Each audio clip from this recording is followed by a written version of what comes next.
เห็นอยู่ทางเฟซบุ๊กและทางทีวีเมื่อเห็นแล้วใจเฮานี้อยากไปเต็มที่สวยเอาพี่น้อง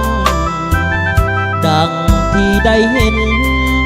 น้ำคืนเป็นฟองไหลท่วมบ้านหลังเฮือนพี่น้องที่เศร้ามนโมและหลังน้ำตาอยู่เบื้องสนามไซแขวงอัตตปืบผักไตเล่าเฮาตอนนี้ได้ทุกโศกเศร้าลมจมหลายสิ่งนานาถือภัยน้ำท่วมบ้านเรือนเห็นแต่หลังคาเครื่องของและฝูงสัตว์นานาที่มาล้มตายกันมองข้านี้เห็นแล้วน่าโศกเศร้ามีทั้งพระพุทธพระเจ้าอยู่ในเมืองหรือสนบทโทษถูกน้ำท่วมน้ำสอไหลเคียงไปโมพี่น้องเฮาพากันโอเข้าป่าอาหารการกิน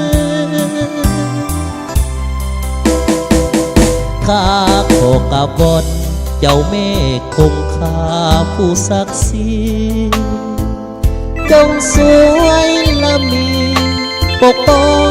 จากพื้นแผ่นดินและสาวพี่น้อง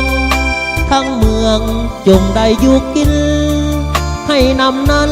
หลุดลงนาดินสาวเมืองอยู่กินและสุขสบาย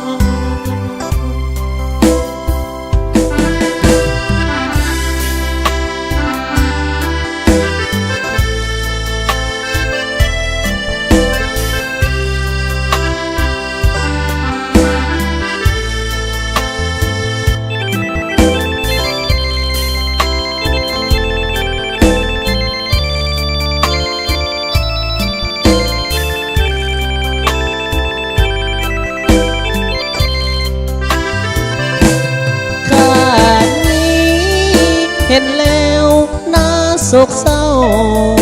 มีทั้งพระพุทธพระเจ้าอยู่ในเมืองหรือสนบทโทษถูกน้ำท่วม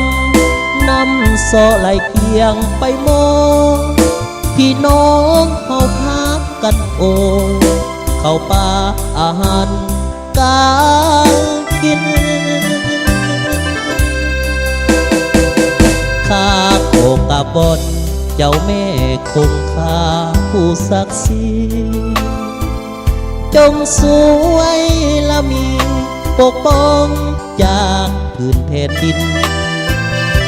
และสาวพี่น้องทั้งเมืองจงได้อยู่กินให้นำนั้นหลุดลงนาดินสาวเมืองอยู่กินและสุขสบาย